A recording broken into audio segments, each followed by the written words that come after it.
And so I'm gonna give about a 20-minute, 30-minute presentation. And then it looks like we're gonna have plenty of time for conversation, which is what I'm really excited about. So I'm gonna share my screen. If I could find it. Why do I always struggle to do this? Oh, it's right there. Okay. And so, as I mentioned last time, if you'd like to see less of the slides and more of my face, I do pause on a couple of slides for a minute or two. I think that you can hit the button in the top right and hit speaker view, and please feel free to correct me if I'm wrong. And then there is a vertical bar that you can grab and you can drag over, and it will change the sizes of both screens. And so go ahead and play with that and get it to where you want it. So you're seeing me, so you're not feeling like you're just staring at this slide, for example. And so thank you all for coming. This is the second installment of a dive into Commonland. A couple weeks ago, we started to explore the concept of Commonland, and in particular its purpose, its main value. And we explored that through the life of Willem Verwaarde mainly, and how he arrived at the impulse to explore, to reveal a common language, a practical framework that everybody can understand for the need for landscape scale regeneration. And by everyone, I mean top-down players and institution, financiers, bankers, and also bottom-up actors, right? Farmers, indigenous people of the land, inhabitants. And I think that they've really come up with something that's very compelling. It's proven to be something that people get everywhere where it is introduced, which is really encouraging. And Forward Turns Labs is a collaboration between Commonland and the Presencing Institute, building on their foundational work called Theory U, which I know several of you are aware of, familiar with. We're going to go into that a little bit today. And in particular, we're going to explore a concept today that Forward Turns Labs has called spaces of belonging. Might be called a coherent pattern for landscape scale regeneration. And maybe we'll get into that in our conversation later. And so I in my research for Commonland, I kept coming across the name Forward Turns Labs.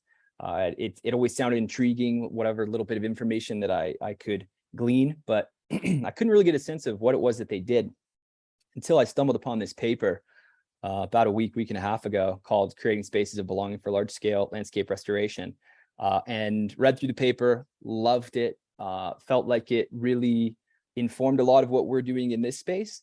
And so that's why I put together this presentation. I really wanted to just bring the main takeaways, the essence and main concepts from that paper and share it with you all today. And so that's what we're about to get into. And I also wanted to, because so much good work has been done, I wanted to bring in the voices of the core team of the Forward Turns Labs, as well as the Presencing Institute that's working on this, as well as the writers of this paper. So I'm going to just read this really quickly. This was an excerpt at the beginning of the paper itself that communicated the paper's purpose and what they hoped or intended to get out of publishing this paper and sharing this work. So this white paper is written by Maaike Bouwmans, Dieter Vandenbroek, and Peter Ploeg. I apologize for pronunciations or incorrect. Likely from Commonland, with the intention of further developing the body of work of supporting multi-stakeholder processes aimed at generating large-scale landscape restoration. It builds on the foundational work of the Presencing Institute, which informs the return on inspiration that is a core element of the Forward Turns framework for landscape restoration. This paper is an expression of the partnership between Commonland and the Presencing Institute that aims to develop a model of change and build strong regional and landscape partnerships with other organizations to achieve impact at scale. It is a first start to create a dialogue with the wider community. This paper is a living document that will be updated along with insights gained from future dialogues. I just want to go ahead and mute everyone. I hear a little bit of shuffling around, something closing. Okay. So before we jump into all this, I wanted to share this slide. And this is there's an intention that I think has been with us all along in Earth Regenerators, in the Bioregional Catalysts, that I think Joe named really well a couple weeks ago after we talked about Commonland and introduced all of these concepts. And that is that we make frames to break frames. And the meaning behind that is we come up with all these concepts, metaphors, stories in order to communicate with one another, these complex ideas, so we can develop shared understandings, we can adapt together, we can move forward through complexity together. But we break frames when we get on the ground, when we begin to operate in the full breadth and depth of complexity and see all of its nuances and encounter all the things that are unexpected, that our phrase maybe didn't, or our model didn't account for. And so before we jump into a bunch of structure, I just wanted to remind everybody that we do make frames to break frames. Ultimately, these are just heuristics. These are things that just get us onto the same page, thinking in similar ways together. And so with that little disclaimer, and maybe before I jump into structure full on, I wanted to read this short poem by Maika Bauman's, one of the authors of this paper. Perhaps what is needed so deeply in this world adrift, in these times of uncertainty and unprecedented urgency, are places we can come home to, places we can rest, gather strength, gain clarity for our capacity, where we can be in learning with fellow human beings and be held by the larger web of life, spaces of belonging. So now the structure. So if you look at the top right, this was a quote from the paper that sort of communicates their why. Given the complex and divided realities that we are coming from, Four Returns Labs believes that spaces of belonging are essential in working on landscape scale regeneration. To me, one of my big takeaways was a lot of this is about rediscovering home in our communities, home in our landscapes. And I think that's what makes this essential. That's what really mobilizes people and gives them the energy to do these really challenging, really enormous things. And so the ingredients that I've gleaned, these are not ingredients that were stated by the authors of the paper, but if there are three things that I would love for people to remember from this, that I think would be most valuable to take away, it would be these three sort of loose concepts. But the first one is a shared understanding of the need for landscape scale regeneration. That's the Commonland story and model, which I'll share again very briefly here in a moment. And then once we see that need, it opens up the possibility for seeing and giving voice to the landscape. I think that that's a really enabling thing for us to do. It really opens up a lot of possibility, gets people relating to their place in a new way. And so the next one, hosting each other. This is critical. I think this is one of the most important things to unlock the possibility for Earth regeneration. Cultivating in ourselves the desire to gather people, and in the culture at large, our communities at large, to come together very frequently, to begin to grow something together, grow our own capacity, see each other more, map things out, see things just in general more clearly. And a lot of that has to do with going from ego mindsets to eco mindsets. And in the paper, they describe that as going from mindsets of short-term personal gain to seeing in long time frames and seeing the well-being of the whole. And then lastly, learning about complexity and systems change, the system change that we're cultivating. It comes up over and over. And it's come up over and over in Earth Regenerators. I know that there was a bit of a conversation in one of the chats in the last couple of days. I think Claire brought it up maybe about various methods, models for introducing complexity thinking to a larger audience. But really, this is so core. Obviously, we've talked about this a lot in ER, but when we're moving from linear mindsets, from mechanistic mindsets to ecological mindsets, this is a huge part of that. So the Four Returns Labs brings in some really interesting ways of beginning to look at complexity if you are new to it, or if you're not. So creating spaces of belonging. So in order to share the need for large scale landscape restoration, I'll share the Commonland story just briefly. And so it's important to understand the global context. Willem Verwerda, when he was looking for this common language for this way of seeing the landscape and its need to be restored that everybody can understand. He traveled the world, visited degraded landscapes all over the place, and he began to recognize consistent patterns. And those were losses of biodiversity, jobs, economic activity. And because landscapes are the mirrors of our souls, which I mentioned a few times in the last presentation, sorry, I'm a broken record all the time. Purpose and meaning, loss of purpose and meaning amongst the inhabitants. And why does all this happen? Well, here's a plat map. You can see how much we have superimposed human concepts onto the landscape. We've done this for private property. We've done this for because of the finance industry, because we want to be able to predict and realize returns on investment for individuals, and we want to be able to assess risk.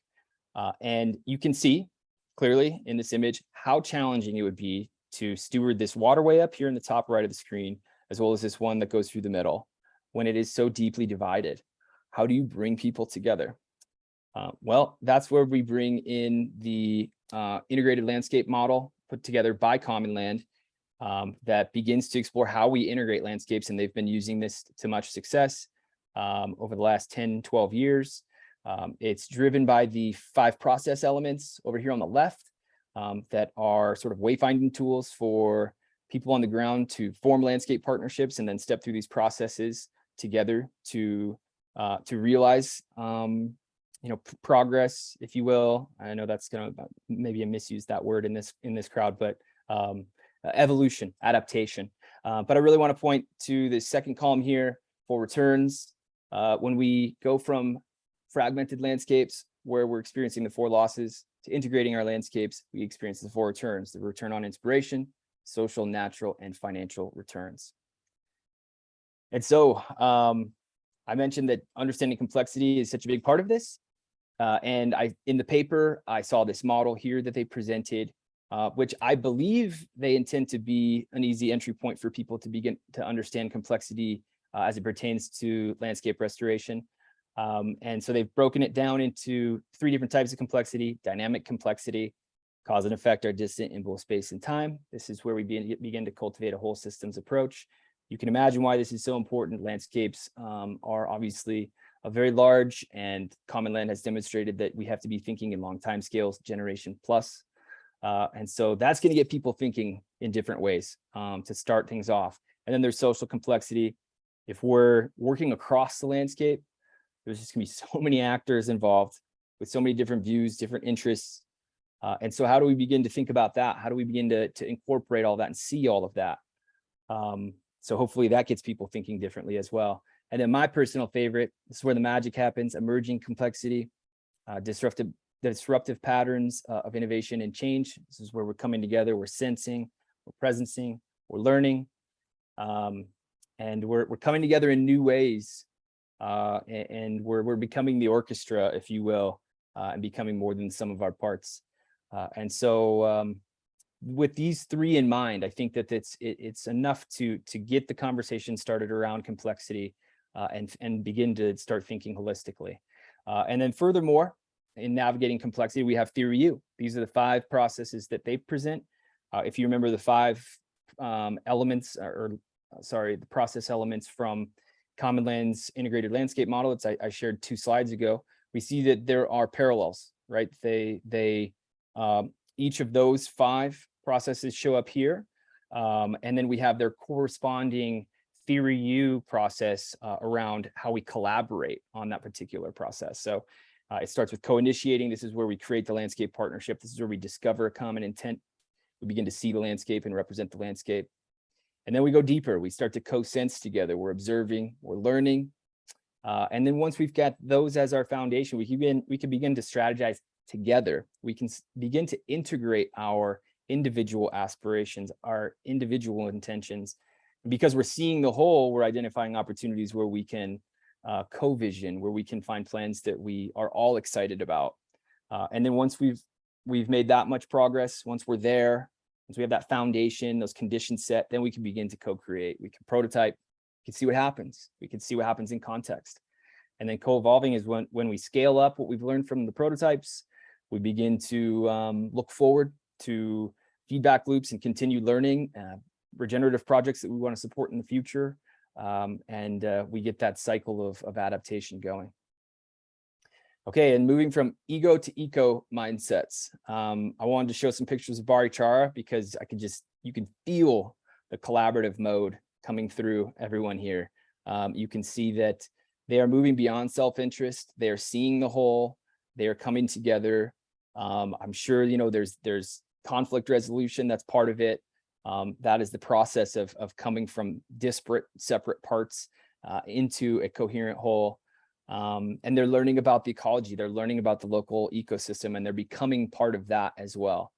And so I just think that that's such like a simple and beautiful way of looking at all of this, and easy to remember as well. Ego to eco mindsets. Not to mention that they're so similar. Like what a great little phrase. And so that brings us to, what are Forward Turns Labs? Well, Forward Turns Labs are stated as the embodiment of spaces of belonging. This is where multi-stakeholders come together on the landscape, with the landscape in mind, representing the landscape, but also with a specific socio-ecological challenge that they'd like to address together. There's no stated outcome. They recognize that there's no stated timeline. This may take a while, but they're going to come together and they're going to try to be still together, sense, observe, and learn, move through conflict, build prototypes. And while they do that over time, as they continue to meet and establish that temporal pattern, establish a culture, then they begin to feel more and more at home together in representing the landscape, in caring for the landscape. And they begin to feel more at home in the landscape itself, and they begin to feel more a part of it. And so, yeah, these are present anywhere where Commonland has a landscape. And I'm not going to go into any detail, but the paper did talk about how they are working now on creating ecosystems of labs, so that in any particular place there can be multiple Forward Turns labs that are focused on different challenges, and they're creating spaces where they can come together. So, and I'm really curious when looking at Barichara and considering what some of the parallels might be. I wonder if, I wonder how similar what Joe's calling learning centers are for creating spaces of belonging. I'm thinking of the Learning Center for Syntropic Agroforestry, the Learning Center for Early Childhood Development, the Learning Center for digital media amongst the local youth. And so I imagine that all of these projects together, while they're keeping the landscape in mind, they are creating this space of belonging, although they wouldn't call it that. I wonder, if asked, what they might call it. But just to point to maybe a way we can get a conversation going around a possible coherent pattern that may be arising. And so I've got just a few additional building blocks. We're almost done with the presentation so I want to just share these. They shared these very briefly in the paper. Said that they really helped a lot. So I dug into these just a little bit deeper and want to share them with you all. There's three. The first two are a couple of models that help to reveal the larger systems change that we're a part of. And if we are bringing together people on our landscape, I imagine that would be a really helpful thing to share, to help to sort of root people, ground people into the overall process, as well as to get people thinking about complexity once again. And the first one is the X curve. We obviously see a system that's breaking down and a system that's emerging. And what is interesting about the X curve is it shows the different phases along the way for both systems. And this really helps us to understand transitional dynamics, helps us to plan ahead, helps us to sort of understand what's coming up in the moment, or to plan for particular things that might be happening in the future. And then the second model is the two loops model. I shared this in the Bioregional Catalysts this past week. This is modeled after life cycle processes. You've got a dominant system that is coming down, an emerging system that is taking its place or adapting in an entirely new direction, perhaps. So we've got decay, we've got growth. And before I move on, I want to just say this comes from Systems Thinking, which is an organization that posts awesome YouTube videos. They've got a bunch of them, so they're like about 15 minutes each. I did some screenshots to get these into this presentation, but for the dominant system, you can see After it reaches optimization, it begins to go in this downward trajectory where it's being hospiced. Ideally, it's being hospiced. The reason why we would hospice it is we recognize that we're also part of a larger system together. So we are not separate. It's important for us to help the existing system to decay with dignity as much as possible. Of course, there's going to be entrenchments, people who are highly invested in the dominant system. But this is something that's really important to keep in mind. This will make the transition much healthier and open up much more opportunity for regeneration to happen sooner. And so if we look at the emerging system, the way that works is we've got disparate innovations that occur mostly outside the dominant system. They recognize that there's something coming in the future that the dominant system isn't capable of addressing or approaching. So then the system's named. And we go down to connect, where these innovations are beginning to form into social webs, social networks. And then as the dominant system is no longer able to meet the particular demand that it had originally evolved to serve, then the emerging system is nourished by people who are coming over because the new system is able to satisfy the needs of the present moment. And then as it's continually nourished, it's then illuminated, people see it, they recognize it, and then there's a great transition from the old system. So this has proven to be really effective at sharing the story of Earth regeneration with people from a complexity perspective. So really interesting stuff that they've learned and they're sharing with us now. And so the art of hosting, this to me is just like so central to Earth regeneration. The art of hosting conversations that matter is, from what I understand, an open source suite of methods and a practice. The main stewards of the art of hosting say that communities that are hosting very frequently, I think I mentioned this in the beginning, are better at addressing challenges, at identifying shared aspirations and opportunities. They're more convivial, they're more fun, there's more nuance to their culture. I bet they cook better food together, I'm just saying. And so how do we bring this into Earth Regenerators or the Bioregional Catalysts and make this more of our shared intent? I think it's really important. Forward Returns Labs is really emphasizing that this is a big deal here. And so while it is a suite of methods, there's a bunch incorporated. They do point to 4 in particular as being sort of the 4 legs of the stool, so to speak. The circle way, which is really similar to campfires, the yarn, all voices are heard. All voices are welcome. The bottom left and the top right, I've seen these together in open space technology, or open space facilitation, I believe is what it's called. We were doing that in Santa Cruz when I was part of the Santa Cruz Permaculture Guild.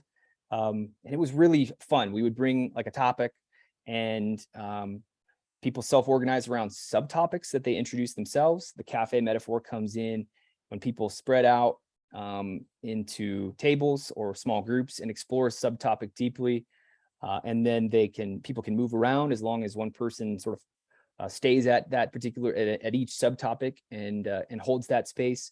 Everyone else can move around. There might be a couple rounds, and then people come back together for a harvest, and it really informs that main topic and opens up a lot of new ways of seeing and adaptation moving forward. And so in this one on the bottom right is appreciative inquiry. The way that I understand it is we focus less on challenges and more on opportunities.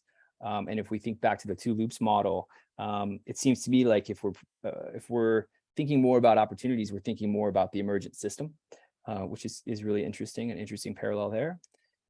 And so we're reaching the end of this presentation. What do we do with all of this information? I'm really excited to get into conversation. A couple of things that I have in mind are, first and foremost, how do we think about spaces of belonging in our own places? As we think about forming landscape partnerships, for those of us who feel called to do so, who are interested in sort of diving more deeply into the Commonland model, how could we begin to bring in this concept of spaces of belonging from the very beginning and really begin to cultivate that? And then also learning journeys. I'm thinking about what kinds of learning journeys can we create, short or long, one time or continuous, that are based off of the information that the Forward Returns Labs is presenting in this particular paper, these models, these concepts that they're finding so useful, these building blocks. And so one last thing, also, as far as looking ahead to where we can begin to continue this pursuit of understanding. There's so many examples of spaces of belonging and labs on the ground. There's 15, now 16 different landscapes that Commonland works with. And I also wanted to lift up 1,000 landscapes for 1 billion people. It's sort of a collaborative of so many of these leading landscape scale regeneration initiatives. And they have almost 500 landscapes now represented or within their portfolio. And so in how many different ways are these quote unquote spaces of belonging being manifested, and what kinds of labs are there, or parallels to labs are there? So I think that we've got ourselves a few different patterns that we can hold in mind as we look at these other case studies to really begin to understand how all of this can unfold in our places and elsewhere, if it is that we are wanting to be bioregional weavers in our places, or if we're more interested in focusing on the network. Just things to keep in mind. And so with that, all done with the presentation. I want to create just a few moments here for questions and comments. And I'm sure we will naturally jump into dialogue from there. And thank you all for listening.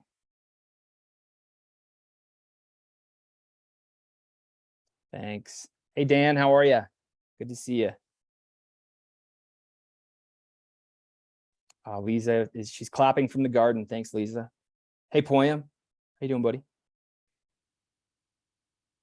Any questions, or are you guys just taking it all in? There's a lot to take in. There's a lot to take in. Yeah, it's a lot to take in.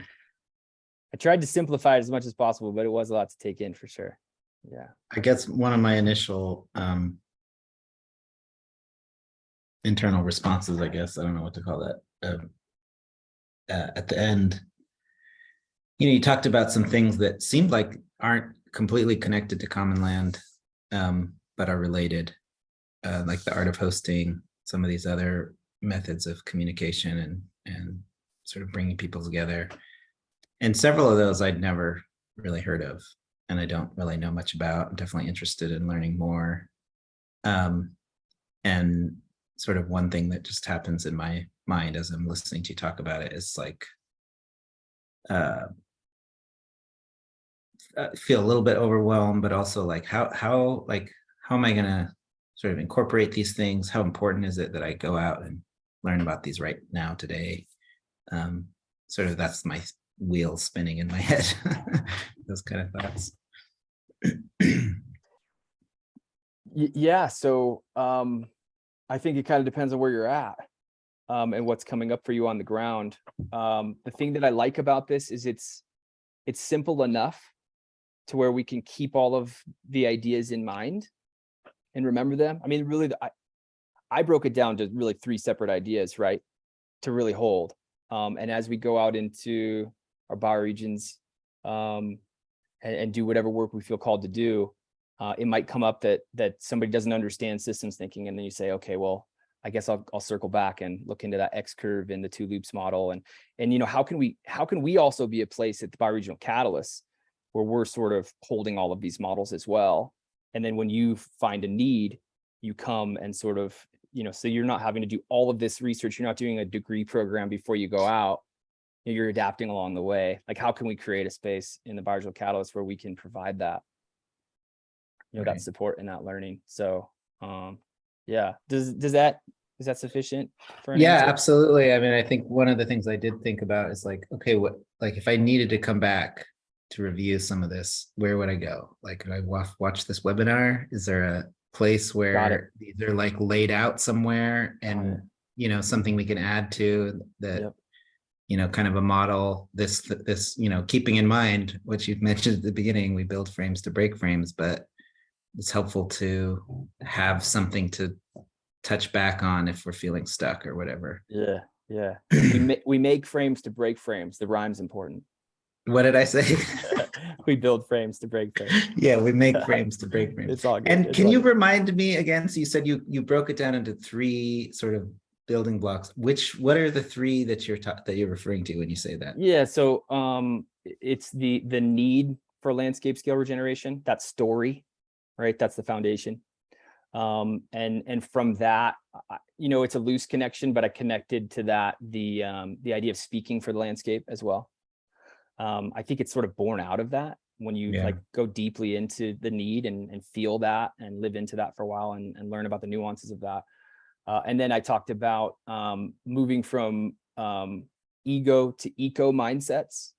Right. And when we are seeing the whole, then how do we interact together? How do we collaborate in seeing the whole? So that's where I brought in hosting, and then the understanding of complexity and mapping the systems change that we're a part of. Those were the three. And to go back to your the point you just made a moment ago, I shared in the exploratory session on Friday that I'm going to begin adding a lot of this stuff to the table of contents in the Bioregional Catalysts. It's one of my to-dos for this week. So I'll probably initially just put things down, and then I'll fill them in later as I get the time. And maybe just throw in links initially, so that if you do want to see something, you can dive in, and then maybe we can add more to it. But yeah, how's that sound? And if anybody wants to help me with that, I know you spend enough time on the computer with your directory project, but yeah. All right, thanks, Poem. Appreciate it. Claire. Yeah, I really appreciated, so thank you, that's a lot. Really appreciated when you were talking about the 4 returns labs and how some of those discussions were sort of breaking into more specific areas. And then sort of talking about how do we keep them not being siloed projects.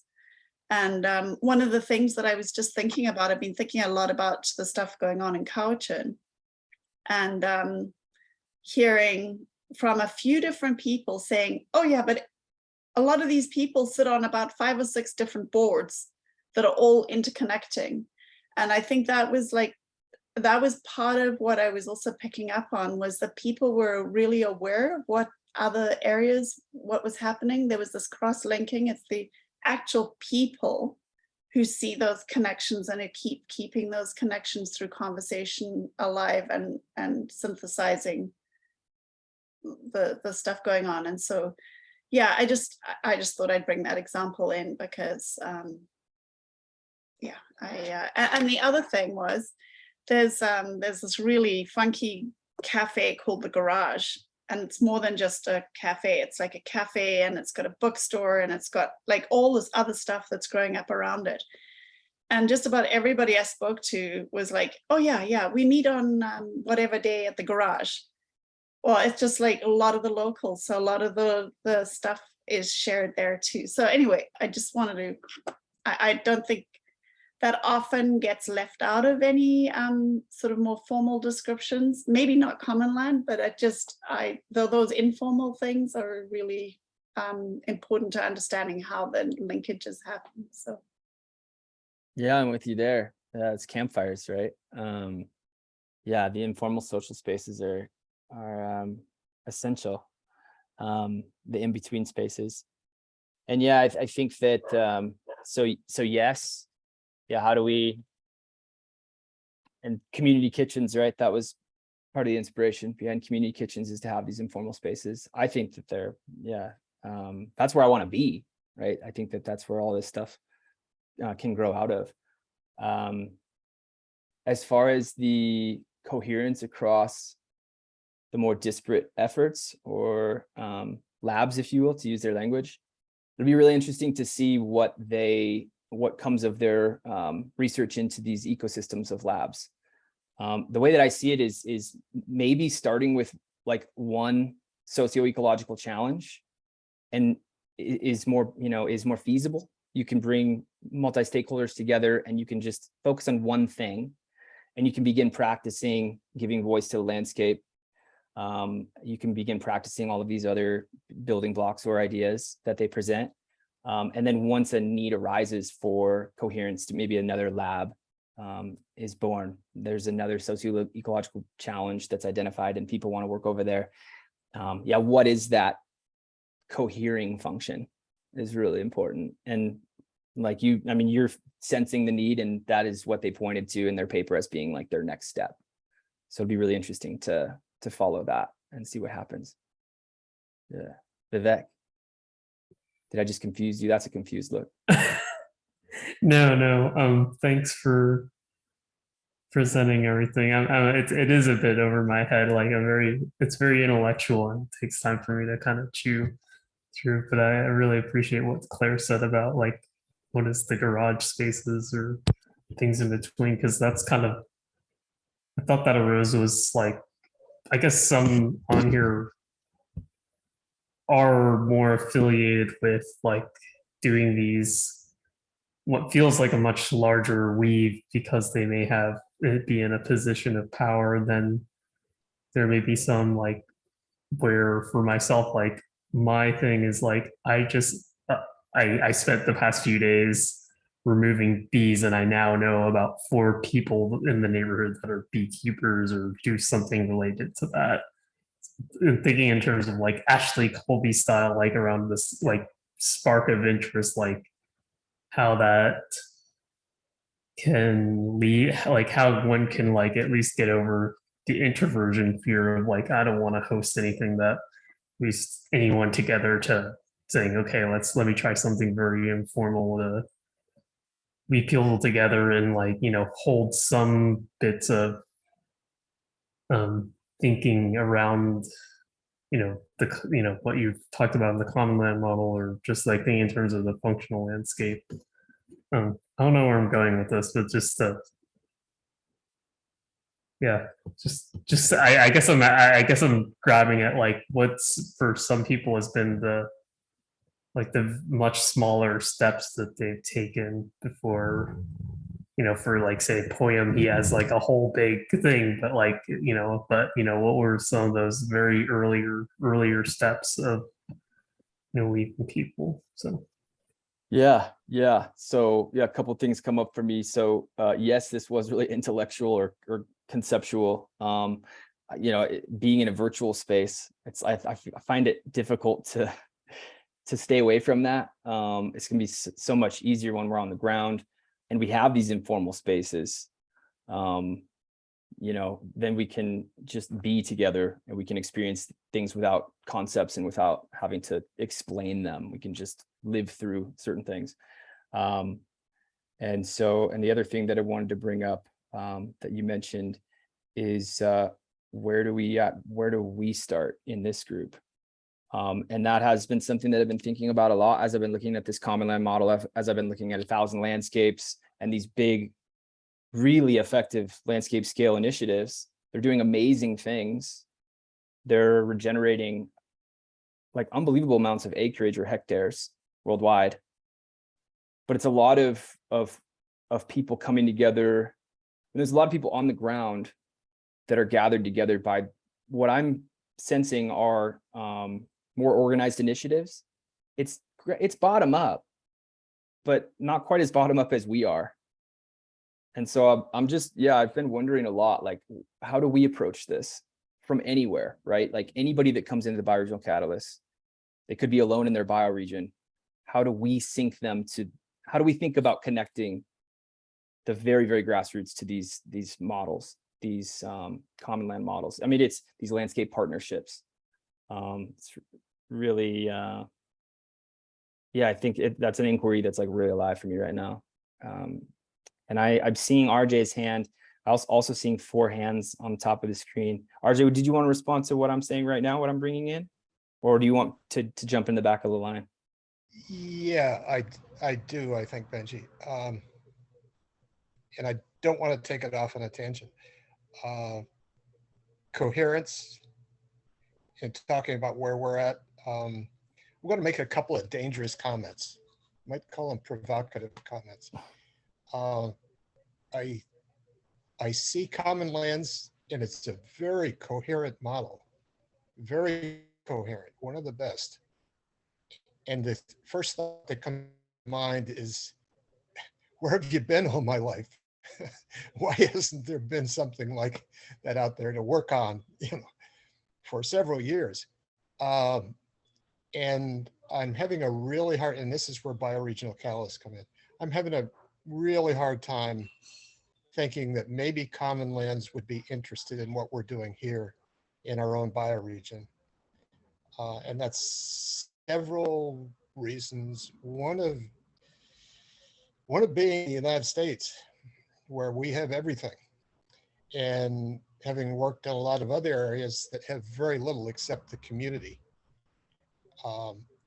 It seems like it'd be very attractive to go to those bioregions where there's very little, which is really good. But I'm also thinking, I believe so much in our bioregion, I believe so much in our watersheds, and I think there's vital, our flyways and things like that. I don't know if they're going to be interested in us. So maybe I can use what they have. Maybe we can use what they have to bolster what we're doing here without expecting, honestly, this is a dangerous comment, without expecting anything to come out of it from Commonlands, because they have other work. Not different work, but other places to work. I guess I would say it that way. So yeah, and we have some forces here that are really, really dangerous to the well-being of the world, or right very near us. So those are my dangerous comments, and I really relate to the coherence. I relate to what we're talking about here in bioregional catalysts. And Poyam said, Vivek said, Claire said, I think we might all say is we're here on the ground, and I'm sure they are too. But we're here on the ground, and we just have every waking hour in the day that we're involved in. How do we connect all those pieces? And I know it's not one sudden jump, but as I said, I believe they've got a very coherent model that is really needed. So it's not a criticism of their model. Thanks. Yeah, thank you, RJ. Yeah, never hesitate to go into the dangerous conversational territory. That's where we learn oftentimes the most. So I think that that's really a valuable thing to keep in mind. How much would they want to play with very small actors in places that will be very challenging in comparison to a lot of the other landscapes that they're already working in. And I just want to keep in mind a couple of things that I think that we're still so early on in the overall evolution of earth regeneration, and there's just going to be more and more solutions popping up, more and more ways of seeing, more and more smaller services, more and more learning journeys for people who are, very grassroots. And hopefully that's what one of the things that we can create here. And so I think that's really important to keep in mind. And the second thing that I wanted to say is, like, how do we observe what's evolving? How do we observe what's already here as much as we possibly can, map all that out? That's partly what I want to start doing also with the table of contents, is pointing to other players in the area and different approaches that already exist. Because I think that, we've spent so much time in the Bioregional Catalyst just exploring what our culture is for the last 2 years. And at least for me, this is the first time, I've looked to Joe and what he's doing, but this is the first time where I'm really looking out at the rest of the world, and I'm learning that there's so much going on. And so how can we see as much of that as possible to identify what is the best opportunity for us? So yeah, thank you so much for all that. Lisa, while she's planting flowers, multitasking. I hope it's not too windy. It's very breezy. It's great. I hope you can all hear me. I guess I have two thoughts that maybe have been touched on already in some form. The first one was, Benji, you keep bringing up learning journeys, and I feel like the slides from today, like each slide could easily be its own theme in a learning journey. There's so much there to work with. Yeah, I mean, I feel like any of these frameworks could even be its own learning journey. So it's like I don't know, I guess I want to challenge you for my sake to just jump into it, because it seems like there's a lot of good stuff already there to work with. And I think it could definitely what Poyam said about this group being kind of like well, I guess I was envisioning his describing the Bioregional Weavers Guild as like a collective resource. It's like I kind of see it being linked through some form of learning journeys as like a collective brain, like that acts as like a resource or like a guiding council. I think that would be really, it would be so valuable for bringing in all of those smaller actors and smaller pieces and smaller things that are going on in the ground to be able to articulate them in a larger framework like the ones presented by Commonland. Like I don't think that any one person should have the capacity to be able to articulate all of that, but that as a collective like brain, we would be able to figure out the pieces of the puzzle together more succinctly. And then I guess I was already two thoughts, but my third thought was, I just wanted to appreciate that. I think often that the type of thinking that I have about how to start something, how to establish something, how to begin a process, like my mind enters like a blank slate space. And I appreciate that you are contextualizing the frameworks that you're introducing and the ideas and concepts that you're introducing in as being applicable to a context or embedded in a context where there's already a lot of complexity and there's already a lot of activity going on, because I think that it's both a challenge and at the same time takes a lot of responsibility off of the shoulders of any one individual who might be grappling with, what do I do? Where do I start? It's like there is so much there. So I think I'm excited to learn to think that way more, or to utilize that type of thinking more in this group, because I think that there's already a lot of value to be found. I'll stop. Yeah, that's good stuff. Thank you so much. Yeah, I've been humbled actually in a few different circumstances where I've been on the ground in places and said like, hey, we're going to start a local food potluck. And, there was already like a local farmers Frisbee night. And then we were like competing with this thing and we were new to that place. And so, yeah, learned that lesson pretty quickly. And on to the topic of learning journeys, I sort of consider what we're putting together right now a learning journey. And so that's sort of the learning journey I'm focusing on at the moment, is like seeing Commonland and seeing some of these other models that can kind of inform what we're doing, particularly that are related to what's happening in Barichara, to inform how we see that as well. And then in addition to that, just holding these bioregional group incubators or opportunities for people to share their story of place. Next week, I think we're going to hear from Claire on the stone soup. But as far as the other learning journeys, I totally agree with you. Like almost every slide could have its own learning journey. I'm really excited about a learning journey on hosting, like the art of hosting, learning several different facilitation styles. Really interested in a learning journey on theory U and understanding complexity. And then broadly speaking, a learning journey on telling this story. How do we share this idea with people in our places? And really effectively share the need for landscape scale regeneration. Like just storytelling broadly is so central. And so if there's anybody that wants to help facilitate those, I'm sort of limited right now and for the foreseeable future, but yeah, I'm totally with you. And I'd facilitate, if there was like limited work that I had to do in between maybe, but we could talk about that. If anybody's interested in carrying that conversation with me, just please reach out, because I totally want to make this happen. Yeah. And if we do it together, the more we collaborate on it, the more that we're cultivating that collective brain. Paula.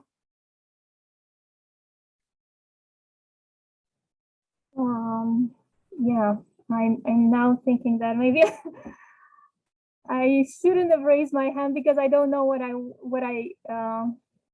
want to say. I just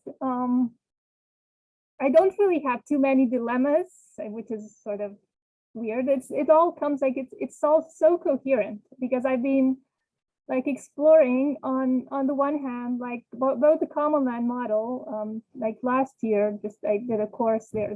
They have 2 courses on Coursera, and I did them, and also that on the as part of the patterns for like regenerative funding governance, the blueprint that I'm co-writing, and also that I've done course on Theory U.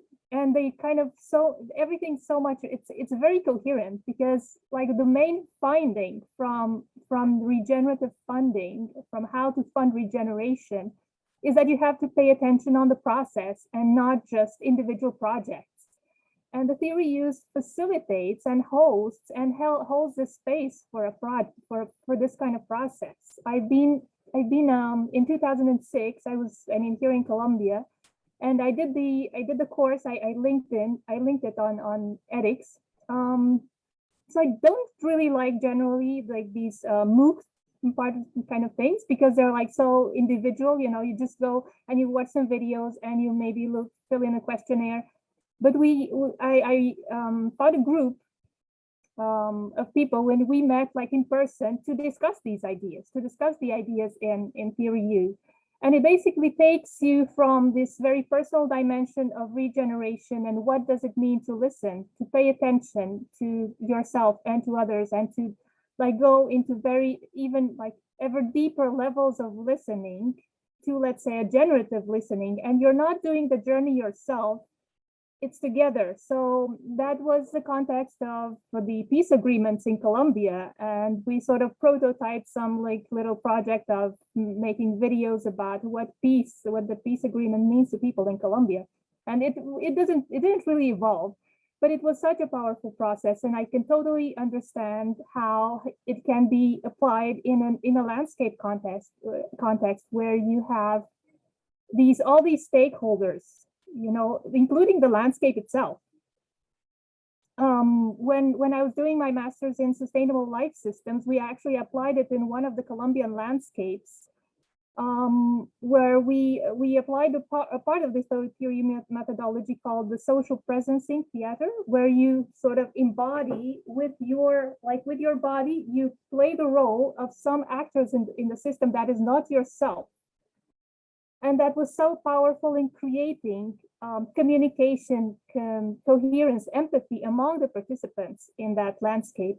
So I totally see how Commonland is using it. Now, regarding maybe RJ's comment, maybe as you know from Joe, Commonland does not have any funds anymore to distribute. Basically, they have. A few months ago, I wrote the Commonland model in a little notebook.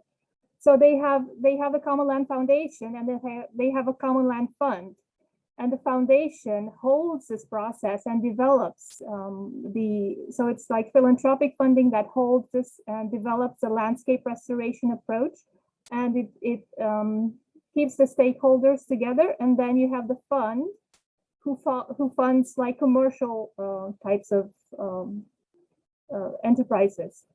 So maybe not the Commonland as an organization itself, but the model and the thought process behind it is so valuable. So yeah, yeah.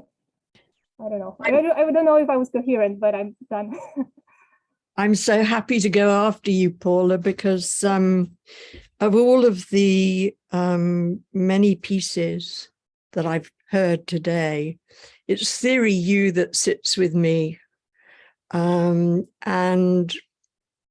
my dream is that we could actually apply Theory U here as a lab, as a learning lab together within Bioregional Catalysts. I think actually there's a case for doing it within Earth regenerators, but if we prototyped it here, I think we would shift away from the sense of we're looking at intellectual models, because actually so many of those models have been around in one form or another for a long time. The businesses that have been able to stay alive through the incredible upheaval since the Second World War are the businesses that have constantly reinvented themselves through having these spaces within them where they've had protected groups. They call, at one stage, when I was much involved with client organizations, they were calling them skunk works. But what they were doing was holding the new seeds of the business, of the emergent business, and actually relying upon the mainstream business, and then gradually hospicing what the mainstream business had been about. And if you look at the story of the businesses that are still around over the last, say, 50 years, you'll see that that process has been what's kept them going. So, it's about, for me, my mind splits in two directions listening today. One of the directions is about this emergent bubbling call from different people in California to get together, because I think there is a kind of, there's a sense of a mass building in California. It feels as though it's around Northern California rather than Southern California. But I think there is an emergent group that could usefully come together and use some of these frameworks to explore on a more of a landscape scale. And here the issues are so clearly drought and fire. That's the strong stuff here in California at the moment that we have to find a way through. And water and fire are actually interrelated in terms of if you solve the issues of one, you solve the issues of the other. So I think that's one area that my mind goes. But I would dearly love to see us actually create a lab here in Bioregional Catalysts that we commit to, that we just don't continue to, Midi doesn't just continue on her farmers markets things. We come together as stakeholders in the bioregion of bioregional catalysts and apply the Theory U model. That would be my dream come true. So thanks for sharing what you shared, Paula. It felt really, really inspirational. Yeah, it was just to tack onto that briefly. I've talked a lot, so I'd love to hear from Trisha and if anybody else would like to chime in on the current thread as well, welcome you. But really interesting to hear your experience of Theory U, because I've not participated in it. So yeah, thank you for the actual living examples. That's really encouraging. Does anybody else want to jump in on this thread before we go to Trisha? I'll jump in on this thread because I can't even remember why I initially raised my hand, because everything is just so juicy here, and what everyone's saying feels like it's building off of the prior. And Midi, I just love what you brought up there, because I was thinking about it. It's like, oh my God, like another course or another meeting or like another framework to learn outside of here, to me would just feel completely overwhelming, where it's kind of like, wow, if it can actually be practiced in a group that I'm already embedded in and participating in, that would be amazing. And RJ, like you were speaking to with the Commonland model of, okay, well, just adopting these models and just learning these models, maybe without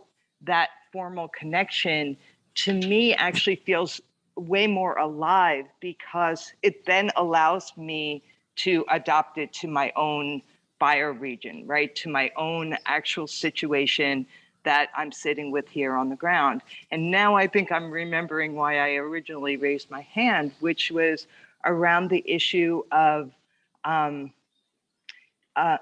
like I so appreciate and enjoy having this space of bioregional catalysts and earth regenerators to be learning this theoretical stuff, because it really helps me immensely on the practical level here on the ground.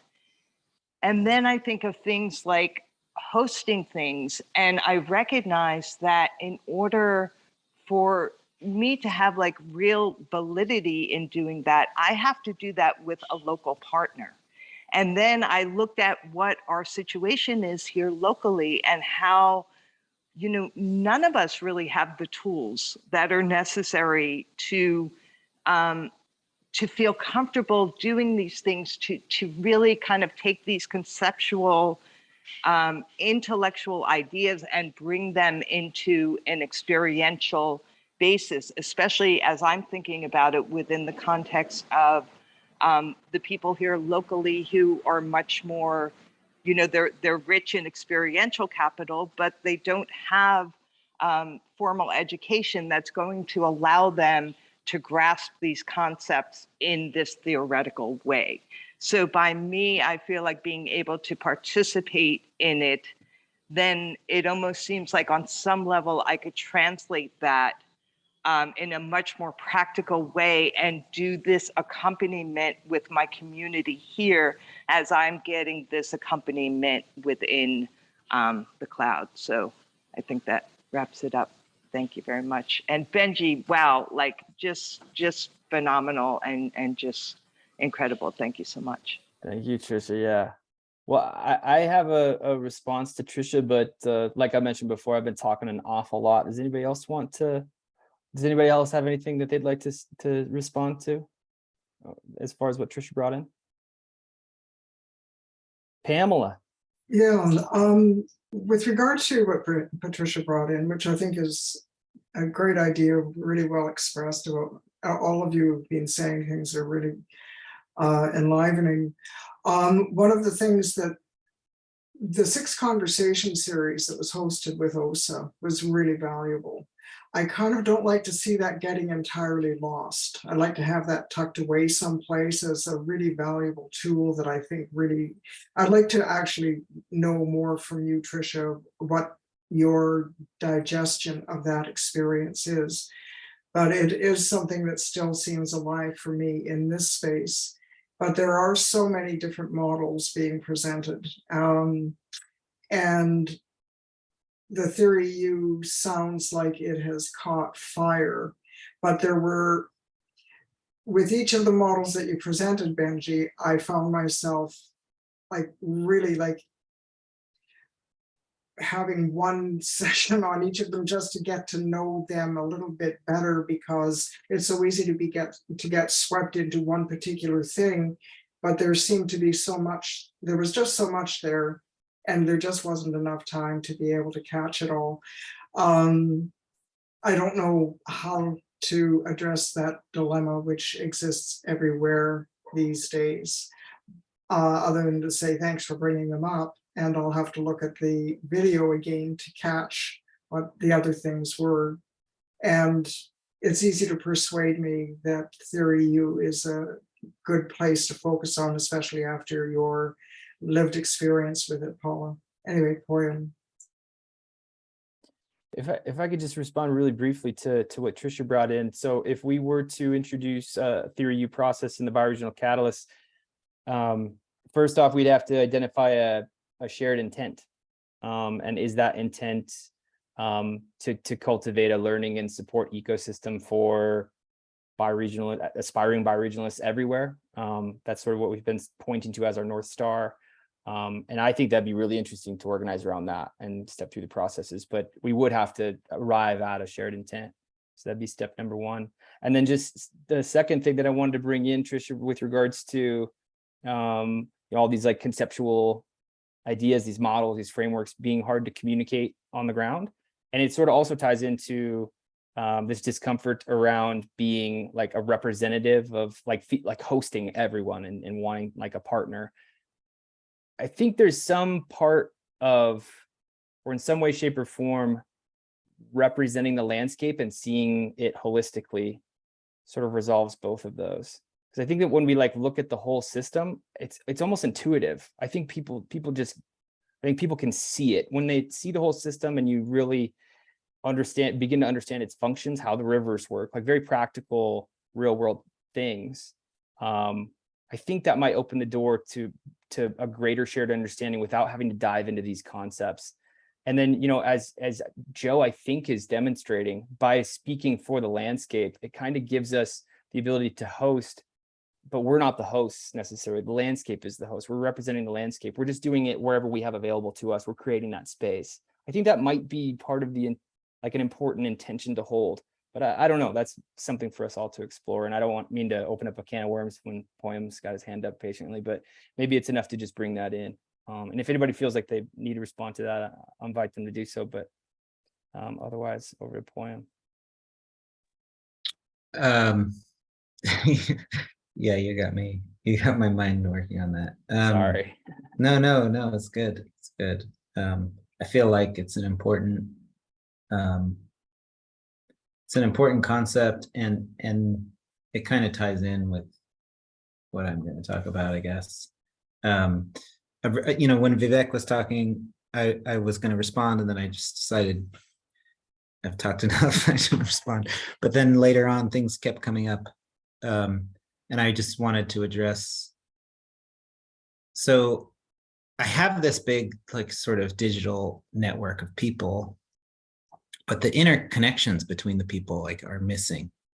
And it sort of initially started from like hosting these like meetings, these like learning forums, which were powerful in of themselves, but there was no real like connectivity like afterwards. There wasn't a whole lot. There was some, and I'm very aware of like that piece that's missing, of that, like, that connection between people and groups of people sort of talking about, so okay, how they're going to do what they're going to do and why.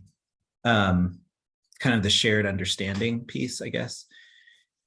And so that's something I'm working with, and part of that is like, so the network itself I created sort of based on some theoretical framework, and I like also think about, okay, what, like, how do I do this kind of thing, and think about, I want to create more connectivity. Okay, I'm going to do it in such and such a way. It's a very like theoretical way of thinking about it.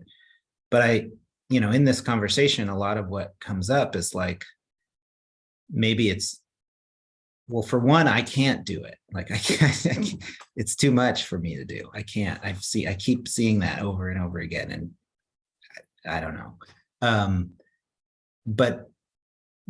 But you know, I don't know a ton about Theory U, but I'm definitely interested. And you know, I've learned a little bit here and there over the years, but just this idea that it's not about imposing something, right? It's not about me sort of taking some idea and just like as a solution and imposing the solution. That there's something that emerges out of the process. So, and part of that, like, one of the big challenges that I've had in like sort of coalescing these connections is how do I like, what brings people together? And it comes back to this thing around the storytelling, how important the storytelling is, because that often, not always, but that's often what draws people in, is there's this story about it, and it's engaging for people, and so they want to either be a part of that story or to tell that story themselves. And so I just wanted to connect that piece too, because I think that's something that I can do. I can do storytelling, but it's a lot harder for me to sort of connect all of the people. You know, I can connect some of the people, but it's not enough just as a single person. And that's last thing that you mentioned, Benji, about representing like the landscape being, I don't even remember the words that you used, but I'm still thinking about that. I think that's pretty interesting part of the whole thing. Yeah, Joe as well as Willem Ferwerda have communicated that that's like central to all of this. That unlocks so much possibility, gets us situated correctly in right relationship, if you will, to landscape and to each other. And I think it's really, in talking about stories, right? Like it's a compelling story. It's like, oh wow, this group of people are becoming a voice for the landscape. That's their intent. And so, and then you speak your stories sort of from that place. I think that's really a compelling way to share a message. And people want to hear from the landscape, I think. Yeah. It doesn't put it all on our shoulders as well. It's something that continues beyond our lifetime. It's multi-generational. There's so much to it. I think there's some magic in there. Right. Yeah. Claire. Yeah, I just, the storytelling theme is a really important one. And RJ and I were talking about that in the chat, but also just coming up here. And I just want to first of all acknowledge that as we struggle through trying to even express like what you were just talking to, Poem, these are all those stories, and pulling them into some coherence so that they fit into like a bigger strategy, like coherence of how do we get there. It's huge to try and hold all of that, especially as every landscape is unique. Every landscape is producing its own stories. And so you're seeing patterns, but it's like holding that. And that's the thing I just so appreciate about the Commonland model, is that it's looking over like 20 years. And there's this kind of pattern that you could see that just helps in a way to anchor what we're trying to do, more or less, or could be trying to do. I realized that I've been thinking about the work that Brandy Gallagher at the Eco Village, and thinking about, oh my God, really, that has been sort of a lot of what is coming up with what Joe's been describing and others have been describing with the Ecoversity in Bioregional, of what there's the courses and what RJ's talked about as well in Stonehenge, where it's the actual building of natural buildings and courses and permaculture courses, and those people then being able to go out into different parts of the landscape. I mean, different parts to go and work on farms or go and work on, but that's the thing. And I'm struggling to say this, it needs more than the work and the praxis of it. It needs to fit into a much bigger story. And that's where this is helpful, because there's a point where what we're reaching for, you need to be able to see it in that perspective to know what else needs to happen, because there's a sort of stuckness that starts to happen, it feels like anyway. The Commonland model for me has just kind of like broken through that stuckness, because you can kind of start to see where the next pieces need to start being. And yeah, so I just wanted to say that, but just to say how much I appreciate the struggle of everyone trying to articulate this, because it just validates that it's hard. Yeah, Midi. Yes, I really appreciate what you say, Claire. I was thinking, if we declared a time frame of 20 years here in Bioregional Catalysts for whatever project we might start upon, it would be really interesting. I mean, I doubt I'm going to be around then, but many of you might be, and who knows if internet will be around then. But I think that longer term time frame is really useful to play with. And in that regard, I just want to note that Commonland is still basically a prototype. You know, none of its projects have actually reached that 20-year stage yet. They're still projects of faith that, yes, there are some early results coming through, but they're still at a very early stage. And I think it's important to hold that in mind as we kind of grapple with our own complexities and uncertainties and not being sure which end is up here. Somehow to trust. And I also think what Poem said is so key because, yeah, there's a big question I have around the large-scale landscape project around keeping the connectivity, establishing in the first place, nurturing and then maintaining that connectivity, because often with scale, you lose the human connection piece. So that's one of the things that I'm really interested to observe the Commonland experiment over time. Thank you. Yeah, such good points. And this topic came up in our campfire on Sunday as well, when we were reflecting on what's going on, what's emerging in or has emerged over the last couple of decades in the Appalachian Edge, and how hard it is to host people on a regular basis and have that tight weave, that social web, when people are spread out over large spaces, even 20, 30 miles, you know, that drive it can become quite the constraint. And how do we, you know, what scale do we focus on given our capabilities here in the Bioregional Catalysts, all of our respective capabilities and conditions?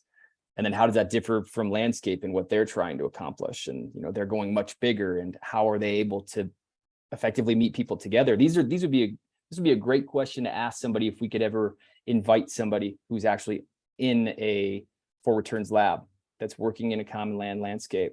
How does the large scale diffuse the relational knowing, and what kind of impact does that have?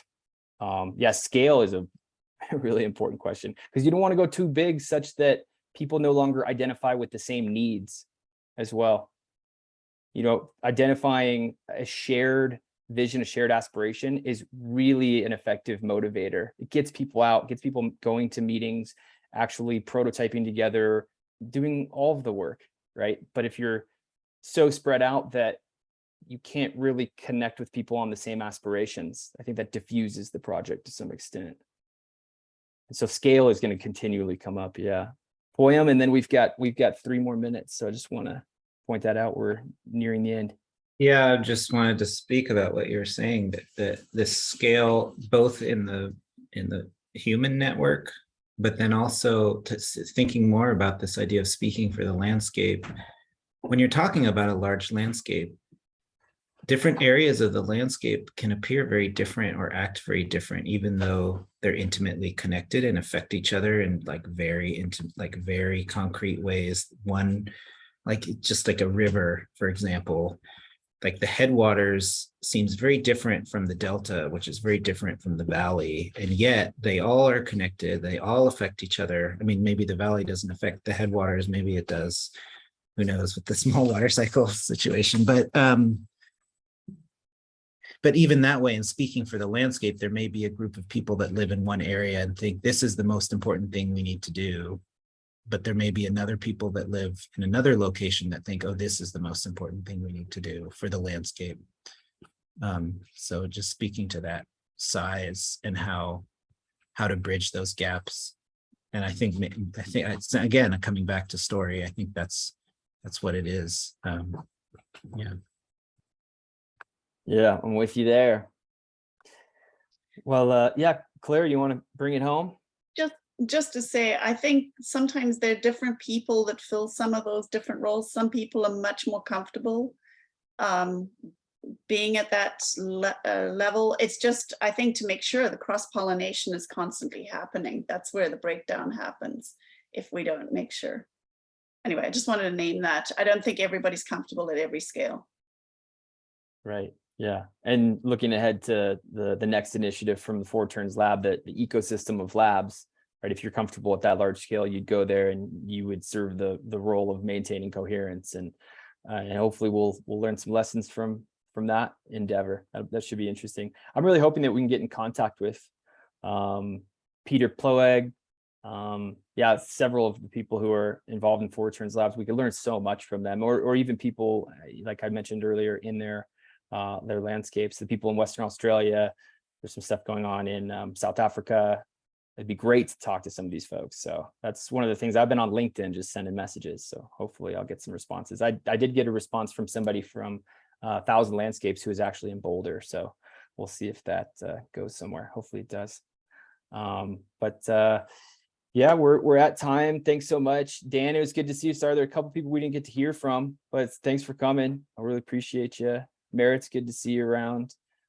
So just a very, very brief closing, I just want to take a deep breath in appreciation for everyone showing up and continuing to carry this conversation forward, and look out next week, more Stone Soup. So thanks so much. Hope you all have a great day. Maybe see you at the bar chart update tomorrow. Thanks, Benji. Yeah, Thank you. Thank you, Benji. Yeah. See ya.